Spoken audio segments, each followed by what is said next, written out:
పెద్దల పూజలు శ్రీ అన్నాడు గారు ఈ రోజున మురళీమోహన్ గారికి విశ్వవిఖ్యాత నట సార్వభౌమ ఎన్టీ రామారావు గారి పేరిట వాళ్ళ బంగారు పతాకాన్ని వారికి అందించడం, వారిని సన్మానించడం మనందరికీ కూడా చాలా ఆనందదాయకంగా ఉందని మాత్రం మనం చేస్తాం.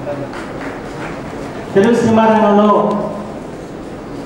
ఒక్కొక్కటి ఒక్కొక్క వ్యక్తిత్వం.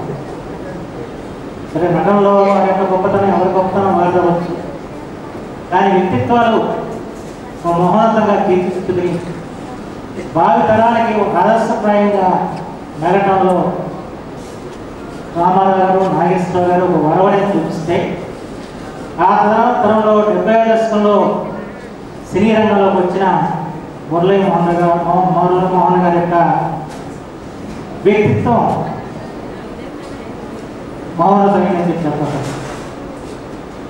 ఎందుకంటే ఆయన సహజంగా సినిమా రంగంలో ఉండేవారికి కొంత భేషజాలు, ఎటువంటి భేషజాలు ఏ వ్యక్తి కనుక సామాన్యుడిగా ముందు కూర్చుని ఎంతసేపు పాటలు అదే ఆయన వ్యక్తిత్వం.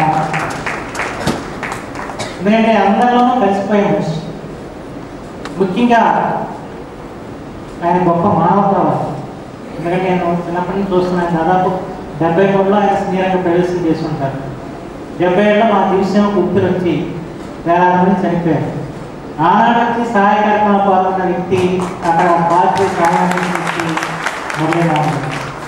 ఆనాటి నుంచి ఎప్పుడు ఎక్కడ విపత్తు వచ్చినా, ఎక్కడే జలప్రలయం వచ్చినా, ఎక్కడే ప్రకృతి వైపరీత్యం వచ్చినా నేనున్నానంటూ ముందుకొచ్చే మహోన్నత నటుడు ఎవరైనా ఉన్నారంటే వారు మురళీమోహన్ గారిని చెప్తారు.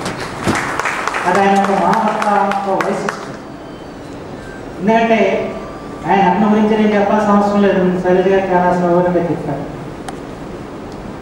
70వ దశకం నుంచి ఈనాటి వరకు కూడా ఆయన నటిస్తూనే ఉన్నాడు, మెప్పిస్తూనే ఉన్నాడు. మొదటి రోజుల్లో హీరోగా, ఆ తర్వాత క్యారెక్టర్గా తనకు తానే సాగించిన వ్యక్తి మురళీమోహన్ గారు. నటనతో పాటు ఒక ఉన్నతమైన జీవితాన్ని, ఉత్తమైన ఆదర్శంతో ముందుకు సాగిన వ్యక్తి మురళీమోహన్ గారిని చెప్పాలి. ఎటువంటి సంఖ్య ఉంటుంది.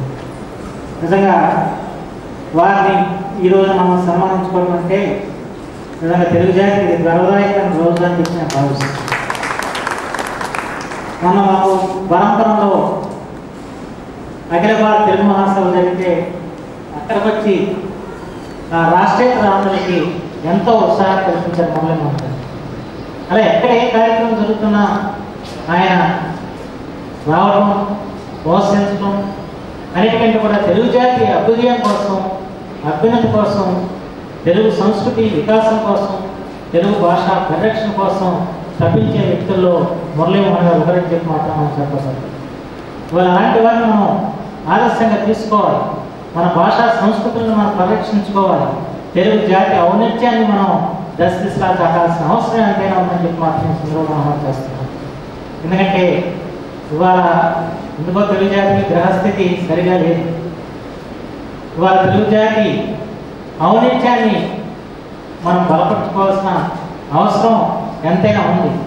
దానికి కేవలం సాంస్కృతిక రంగమే దానికి ప్రధానంగా ప్రజల్లో చైతన్యం తేవడానికి కానివ్వండి, ప్రజల్లో భాష పట్ల కానీ, లేకపోతే మన సంస్కృతి సాంప్రదాయాల పట్ల కానీ అనురక్తి కలిగించడానికి కానివ్వండి ఉపయోగపడేది సాంస్కృతిక రంగం.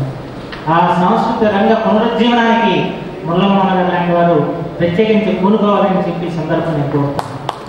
నేను మా పక్కనే మా కాంతరావు గారు నా సాంస్కృతిక వ్యవహార శాఖ సంచాలకులు. ప్రభుత్వ పరంగా వారు చేస్తారు. ప్రభుత్వం చేసే కార్యక్రమాల కంటే కూడా ప్రజల మనస్సుల్లో మన జాతి పట్ల, మన భాష పట్ల మమకారం పెరగాల్సిన అవసరం ఎంతైనా ఉంది.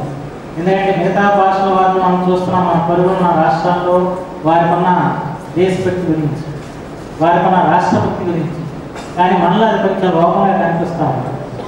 ఏమన్నా ఒరిస్సా వెళ్తే అక్కడ మనకి మా తెలుగు తల్లికి మళ్ళీపోతుంది ఏ విధంగా రాష్ట్రగీతము, అలాగే వందే ఉత్కల జనని అని చెప్పి వారికి రాష్ట్రగీతం. ఆ వందే ఉత్కల జనని చాలా పెద్ద పాట. ఆ పాట పాడుతున్న సేవ దాదాపు 5-6 నిమిషాల సేపు ఆ ముఖ్యమంత్రి గారితో పాటు మొత్తం ప్రజలందరూ కూడా ఎంత వినమ్రంగా నుంచున్నారు. కానీ మన దగ్గర రాష్ట్రగీతం పాడటం నుంచోం కదా, సో వద్దే అని చెప్పాను. అలాంటి పరిస్థితి, అలాంటి ఈనాటి సాహిత్యం చెప్పాల్సిన అవసరం లేదు. అంచేత ఒకసారి వెనక్కి తిరిగి మనం మన జాతి వైభవాన్ని ఒకసారి గుర్తు చేసుకుని మన జాతి ఔన్నత్యం కోసం మనం కృషి చేసుకోవాల్సిన అవసరం ఎంతైనా ఉన్నట్టు మాత్రం మనం చేస్తూ మరొక ఒక ఈ రంగంలో ఒక ఆదర్శప్రాయుడిగా నటుడుగానే కాకుండా వ్యక్తిత్వాన్ని మౌనతంగా తీర్చిదిద్దుకుని తర్వాత తరాల వారికి ఒక ఆదర్శప్రాయుడు ఎవరంటే మురళీమోహన్ అనే విధంగా నా జీవితాన్ని తీర్చిదిద్దుకున్న నా మురళీమోహన్ గారికి నా ప్రత్యేకించి అభినందనలు తెలియజేసుకుంటూ ఇవాళ వారిని సన్మానించిన గారవాణి సంస్థకి ప్రత్యేకించి వారిని కూడా నేను కృతజ్ఞతాపూర్వకంగా అభినందిస్తూ